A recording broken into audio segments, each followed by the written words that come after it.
तेजस्वी यादव जी मुख्यमंत्री बनेंगे, सारे बिल फाड़ के फेंक दिए जाएंगे, चाहे वो वक्फ बिल हो, कोई बिल हो, यहाँ सिर्फ सरकार होगी। बिहार चुनाव जैसे जैसे नजदीक आ रहा है, प्रदेश की सियासत गर्माती जा रही है। सभी राजनीतिक दलों के नेता धुआंधार चुनाव प्रचार में लगे हुए हैं। आरोप प्रत्यारोप का दौर भी शुरू हो चुका है।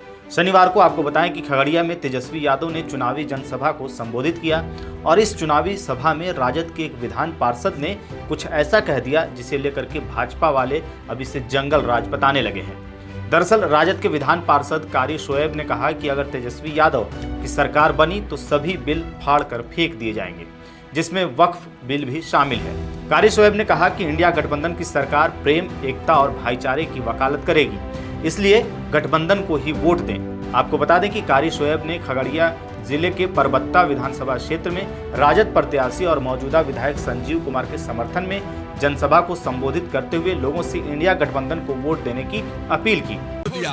इसलिए साथियों, तेजस्वी जी को मुख्यमंत्री बनाइए।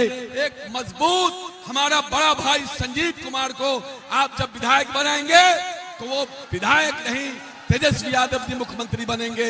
मैं तमाम आए हुए दूर दूर से अक़लियत समाज के लोगों, सभी समाज के लोगों, सभी बातों को भूलो, किसी के बहकावे में नहीं आना है। भाजपा आईटी सेल तरह तरह का फैला रहा है, उसमें नहीं जाना है। वक्फ बिल के खिलाफ करने वाले को इलाज करना है। जिन लोगों ने वक्फ बिल का समर्थन किया उनका इलाज करना है। कहां थे ये सारे लोग? ये भाजपाई आज इनके जाल में नहीं फंसना है।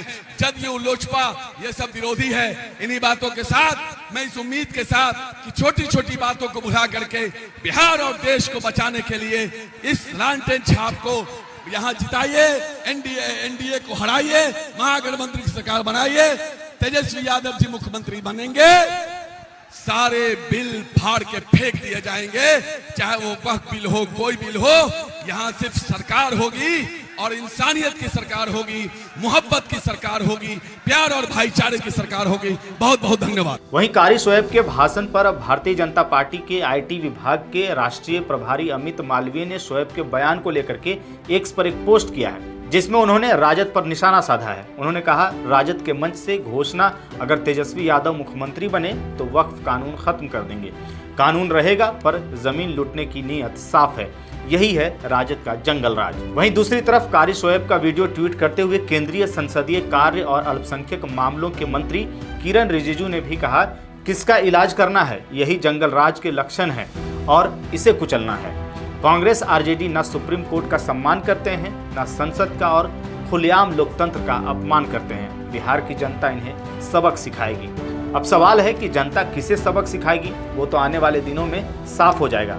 लेकिन मंत्री जी की ये बातें शोभा नहीं दे रही हैं, क्योंकि अगर विपक्ष वाले कुछ बोल देते हैं तो भाजपा को जंगल राज दिखाई देने लगता है, संसद और लोकतंत्र का अपमान लगता है। और अगर ये लोकतंत्र का अगर अपमान है तो भाजपा सांसद रमेश बिधूड़ी के द्वारा भरे संसद में बसपा के सांसद दानिश अली पर किया गया टिप्पणी क्या था?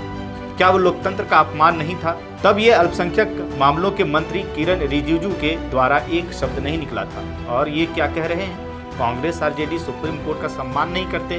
क्या करते हैं उसे हमें नहीं मालूम, लेकिन आप क्या करते हैं? आप लोग तो सुप्रीम कोर्ट में चीफ जस्टिस ऑफ इंडिया पर जूता चलाने वाले पर कोई कार्रवाई नहीं करते, तो आप भी तो उसी कैटेगरी में शामिल हो गए।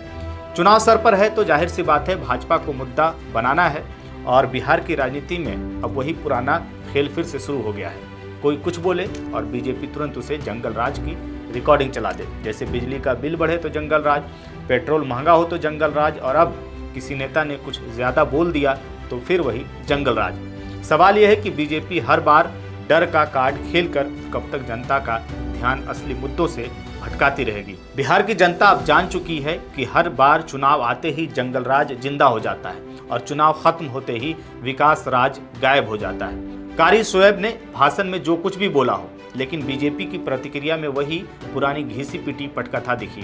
डर पैदा करो, भावनाएं भड़काओ और फिर वोट मांगो। पर इस बार लगता है बिहार के लोग जंगल राज के किस्से नहीं बल्कि रोजगार और विकास की कहानी सुनना चाहते हैं और पसंद करते हैं। इस पूरी खबर पर आपकी क्या राय है, कमेंट में हमें जरूर बताइएगा। मेरा नाम है जानिसार खान, आप देख रहे हैं द हिंदी टॉप। वीडियो अच्छी लगे तो चैनल को सब्सक्राइब करिएगा और हमें इंस्टा, फेसबुक और एक्स पर भी फॉलो कीजिएगा।